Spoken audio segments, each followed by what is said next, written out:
اپنی مہربانی کو بارش کی طرح بنا دو جو یہ نہیں دیکھتی کہ وہ کس پر برس رہی ہے۔ بارش ایک عجیب نعمت ہے۔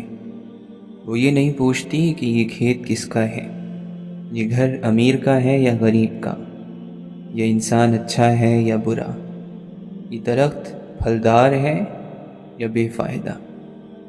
بارش بس برس جاتی ہے، خاموشی سے، برابر، بنا فرق کیے۔ یہ قول کہتا ہے تمہاری مہربانی بھی ایسی ہی ہونی چاہیے۔ مہربانی کا اصل حسن اس کا شرط کے بغیر ہونا ہے۔ اکثر ہم مہربانی کرتے ہیں مگر شرطوں کے ساتھ۔ جو اچھا ہوگا اسی کے ساتھ اچھا ہوں گے، جو میرا ہوگا اسی کی مدد کروں گا، جو شکریہ ادا کرے گا اسی کے لیے وقت نکالوں گا۔ مگر یہ قول ہمیں اس سے بلند مقام کی طرف بلاتا ہے۔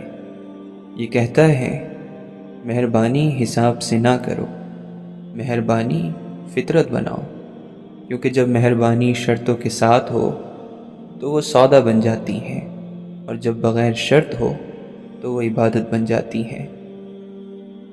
بارش یہ نہیں کہتی کہ میں آج برسی ہوں، کل بدلہ چاہیے۔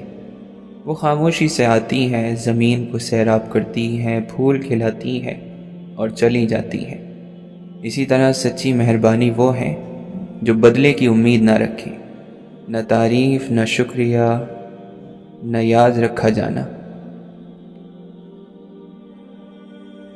یہ قول دراصل ہمیں اللہ کی ایک صفت سکھاتا ہے۔ اللہ کی رحمت بھی بارش کی طرح ہے، وہ اچھوں پر بھی برستی ہے اور بروں پر بھی۔ سورج سب پر چمکتا ہے، ہوا سب کو ملتی ہے، بارش سب کو ملتی ہے۔ تو جو انسان بارش جیسی مہربانی اختیار کرتا ہے وہ اللہ کی صفت کا عکس بن جاتا ہے۔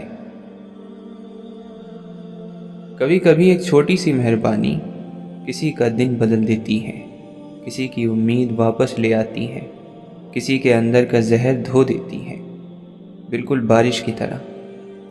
یہ قول ہمیں ایک ہی بات سکھاتا ہے، اچھا ہونا انتخاب نہیں، اچھی فطرت ہونا اصل کمال ہے۔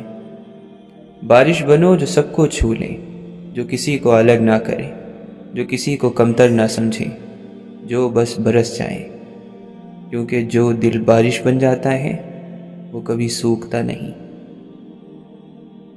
اگر آج تمہارے دل میں نرمی ہے تو اسے بچا کر رکھو، اور اگر آج موقع ملے تو بغیر سوچے، بغیر تولے برس جاؤ، کیونکہ شاید کسی کی زندگی میں آج تمہاری مہربانی واحد بارش ہو۔